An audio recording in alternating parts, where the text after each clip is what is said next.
Adakah undi ahli parlimen bertujuan untuk mematuhi sumpah yang diangkat di parlimen atau menuruti arahan parti? Pada Julai 13, ahli-ahli parlimen akan berdebat berkenaan dua usul di parlimen. Ini akan menentukan hala tuju negara kita.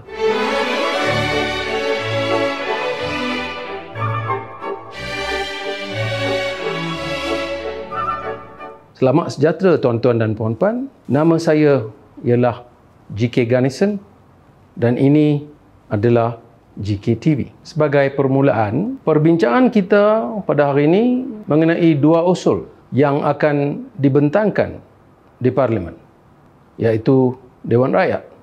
Yang pertamanya ialah usul untuk undi tidak percaya.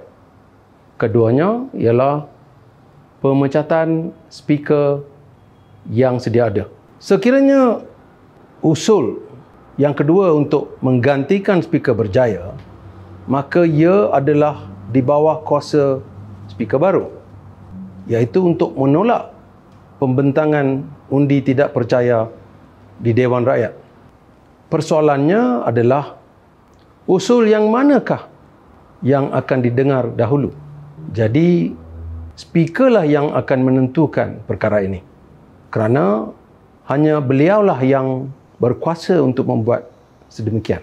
Soal yang seterusnya adalah usul manakah yang perlu didengar dahulu? Terdapat beberapa perkara penting yang harus tuan-tuan dan puan-puan perhatikan. Pertama, speakerlah yang menentukan bagaimana dan usul apa yang akan didebatkan di Dewan Rakyat. Adakah penggantian speaker satu isu yang rumit yang dihadapi oleh negara masa kini? Apa pandangan tuan-tuan dan puan-puan? Perlukah usul pemecatan speaker diutamakan? Ini satu perkara yang penting ke? Dua perkara harus diputuskan. Oleh kerana Dewan Rakyat bertujuan mengutamakan keperluan rakyat, usul yang berkaitan dengan rakyat yang mesti didahulukan.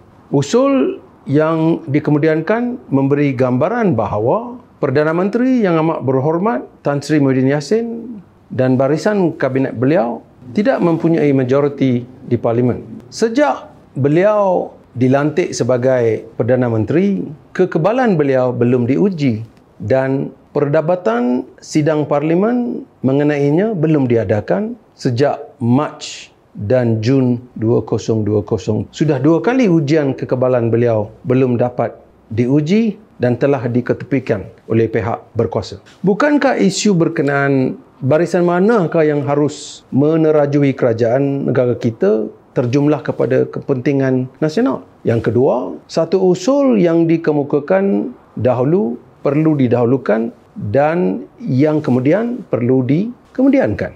Terdapat sebuah buku di Dewan Rakyat yang dipanggil buku order book, di mana usul yang didahulukan dalam buku tersebut mestilah dibahaskan terlebihkan dahulu. Notis usul undi tidak percaya telah difailkan terlebih dahulu pada Jun tahun ini. Ianya mendahului usul-usul lain dari segi masa, iaitu kronologi. Persoalan sebenarnya yang menghadapi kita sekarang ialah perlukah speaker digantikan setiap kali ada perubahan pihak berkuasa, iaitu kerajaan? Pandangan yang diambil oleh beberapa ahli politik bahawa speaker harus ditukar adalah bertentangan dengan prinsip kedaulatan undang-undang, iaitu the rule of law. Hanya kerana perubahan pemerintahan berlaku, itu tidak bermakna speaker mesti berubah. Seorang speaker disebut sebagai speaker, dan saya menggunakan perkataan speaker, maafkan tuan-tuan dan puan-puan, iaitu tuan yang dipertua Dewan Rakyat, kerana beliau bercakap untuk tuan-tuan dan puan-puan rakyat Malaysia.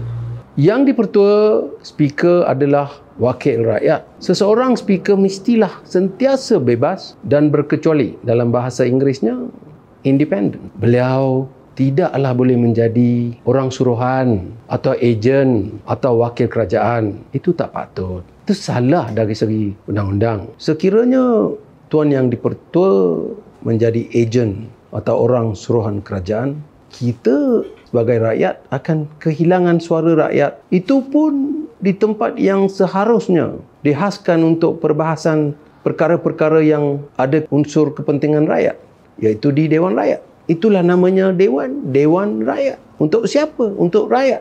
Kerajaan pada hemat saya tidak boleh mengawal dan melantikkan seseorang speaker yang menjadi orang suruhan kerajaan.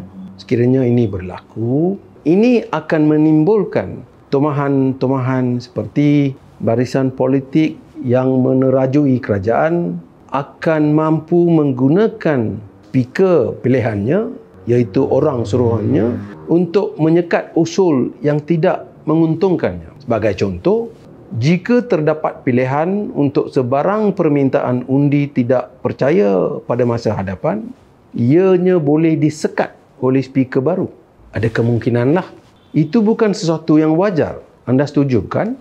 Topik yang sebenarnya, perkara yang selanjutnya adalah soal apa yang akan berlaku seterusnya pada 13 hari bulan Julai, sebelumnya, pada hari itu atau selepasnya. Terdapat beberapa kemungkinan, tuan-tuan dan puan-puan. Yang pertama, ada kemungkinan sebelum Parlimen bersidang, tuan yang dipertua speaker mungkin boleh meletakkan jawatan. Itu satu kemungkinan. Atau ada kemungkinan usul tersebut, iaitu usul vote of no confidence, boleh ditarik balik. Pada pendapat saya, usul tersebut tidak harus ditarik balik. Parlimen harus mampu melihat dan memerhati siapakah ahli-ahli parlimen yang menyokong dan siapakah yang menentang usul tersebut. Itu hak kita kan? Dan kemungkinan terakhir yang ketiga, speaker mungkin akan membenarkan usul penggantian speaker diutamakan. Itu kuasa dia. Atau speaker tidak membenarkan usul dibentangkan atau didebatkan. Soal seterusnya adalah, adakah speaker perlu diganti? Pada hemat saya, jawapannya adalah tidak. Tiada apa-apa cadangan atau tomahan bahawa tuan yang dipertua sekarang tidak bersikap bebas atau tidak neutral. Maka tidak kelihatan alasan yang munasabah untuk menggantikannya. Soalan seterusnya adalah, dapatkah undi MP majoriti disalahgunakan dengan cara ini? Untuk menjawabnya, kita perlu melihat kewajipan seseorang ahli parlimen.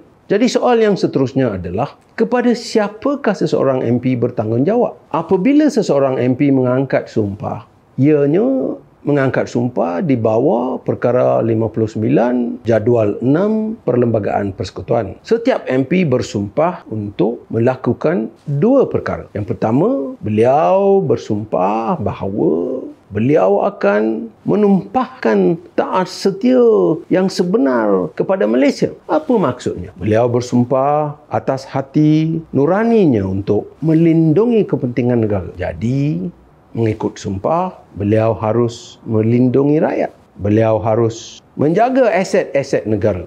Beliau harus menjaga kesejahteraan negara.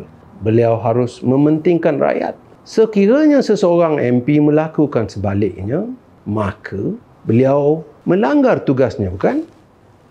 Dan ada satu bahagian kedua pula sumpah seorang MP di Parlimen, iaitu beliau juga bersumpah bahawa beliau akan memelihara, melindungi dan mempertahankan perlembagaannya. Oleh itu, tuan-tuan dan puan-puan, dengan mengusir speaker yang selama ini kelihatan bersikap bebas dan bersikap jujur, adakah MP yang berhormat, ahli-ahli parlimen menjalankan tugasnya? Apa pendapat tuan-tuan dan puan-puan? Jadi soal yang seterusnya adalah soal yang ketara, iaitu atas kepentingan siapakah seseorang MP harus bertindak? Adakah seseorang MP bertanggungjawab kepada rakyat yang memilihnya? Apa pendapat tuan-tuan dan puan-puan? Apabila seseorang MP berjanji untuk setia kepada negara, MP tersebut diwajibkan setia kepada bukan sahaja negara, tetapi untuk bersikap setia kepada seluruh rakyat jelata. Bukan bersikap setia kepada partinya. Tidak kira lah parti mana yang diwakilnya. Jadi, soal seterusnya, bolehkah seseorang MP mematuhi arahan-arahan partinya di Parlimen dan mengabaikan kehendak rakyat?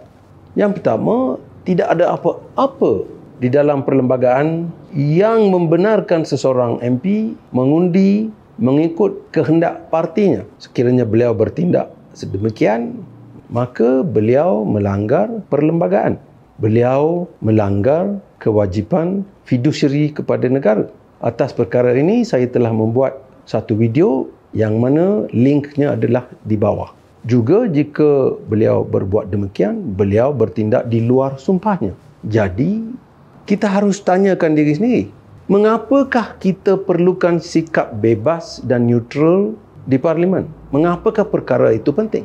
Ini adalah kerana Parlimen adalah tempat yang dihaskan untuk membela nasib rakyat. Apa yang berlaku di Parlimen adalah untuk kebaikan tuan-tuan dan puan-puan rakyat dan mengikut kehendak siapa? Tuan-tuan dan puan-puan lah. Dalam bertindak demi kepentingan negara dan demi kepentingan tuan-tuan dan puan-puan, seseorang MP mestilah bertindak mematuhi mandat pilihan raya yang diberikan oleh tuan-tuan dan puan-puan kepada Parlimen. Ini adalah kerana tuan-tuan dan puan-puan lah yang telah memilih MP-MP tersebut. Jadi, jika anda tanyakan apakah mandat itu, kan kita ingat pada pilihan raya Mei 2018, rakyat telah menolak kerajaan kleptokrasi. Rakyat meminta kerajaan yang adil, kerajaan yang bersih, kerajaan yang telus. Jadi timbullah soal di hati kita, bagaimana MP-MP akan memilih dan undi pada 13 hari bulan Julai? Perlukah seseorang MP mengundi mengikut kehendak rakyat